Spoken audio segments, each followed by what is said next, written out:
kalustugan.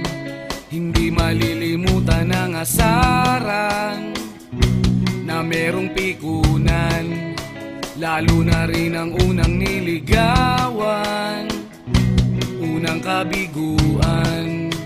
At dyan nasiseryoso ang usapan, ang pagdadamayan ng tunay at tapat na kaibigan. Kung mga buwan